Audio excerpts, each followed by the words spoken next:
Şimdi ekonomi durum aslında siyasi sonuç doğuran bir ortamdır. Ekonomi kötüyse ve krize girmişse bunun siyasal sonuçları sandıkta görülür.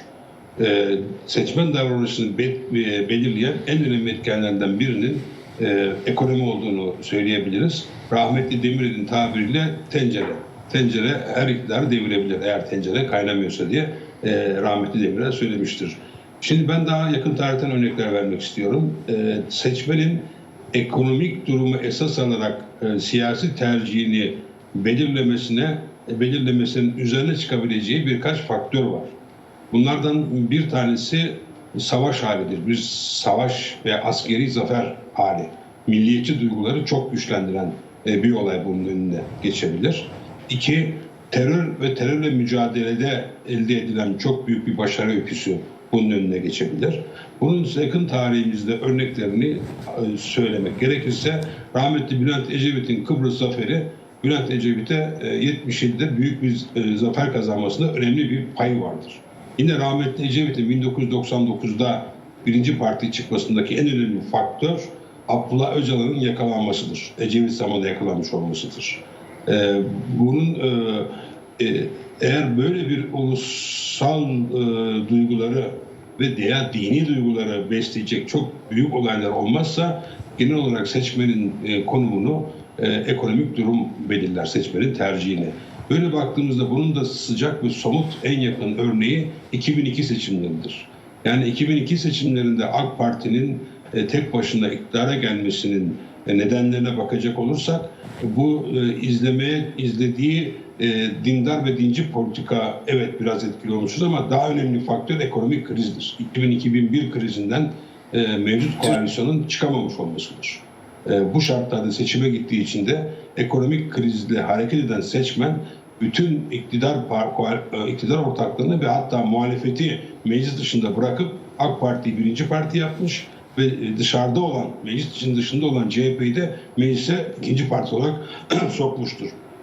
Bence iktidar bu gerçeği biliyor. Şu anda çok ağır bir ekonomik krizden geçiyoruz. Başka bir öykü, başka bir seçmen davranışını etkileyecek, güdülecek başka bir sebep bulamazsa ekonomik kriz normalde bu iktidarı değiştirebilir. Bu nedenle de dikkat ederseniz Cumhur İttifakı sürekli olarak beka meselesini göz önünde tutuyor. Türk Silahlı Kuvvetleri'nin başarılarını öne çıkartıyor.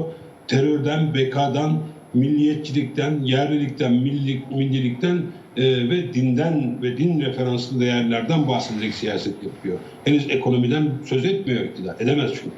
Onun için bunun üzerine manevi değerleri, milliyetçi değerleri koyarak desteğini korumaya çalışıyor.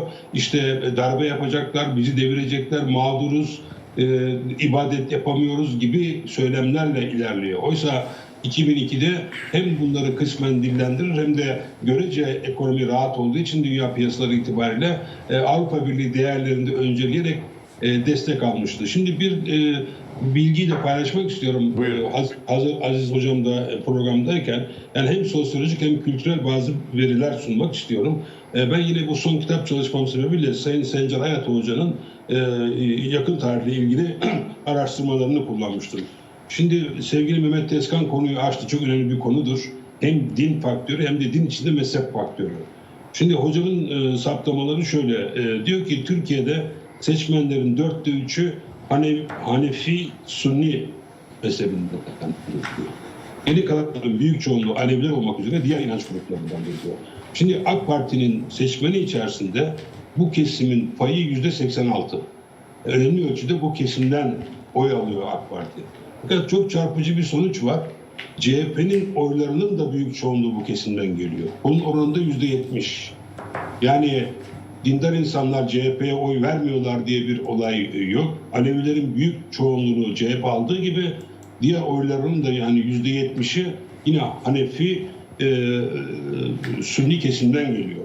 Dolayısıyla şunu söyleyebiliriz. Yani AK Parti'ye oy verenlerin tamamı dini duygularla hareket etmediği gibi CHP'ye oy verenlerin tamamı da dini vecibelerini yerine getirmeyen insanlar değil. Mesela AK Parti'de düzenli oruç tutarım, ibadet yaparım, namaz kılarım diyenlerin oranı işte yarıdan bir fazla. CHP seçmeninin de yarısı düzenli oruç tuttuğunu söylüyor. namaz kılma konusunda biraz daha düşük ama oruç tutuyor, ibadetini yapabiliyor. Dolayısıyla din faktörünü kullanabildiği kadar kullanan iktidar belki de bunun sınırlarına gelmiş olabilir.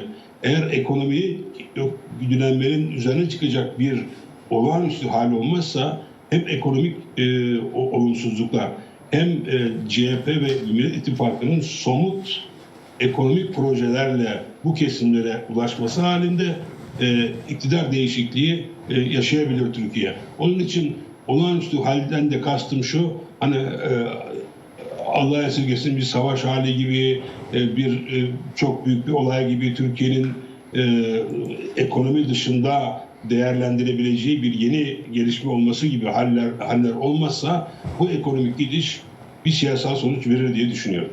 Peki çok teşekkür ederim Eren Erdem.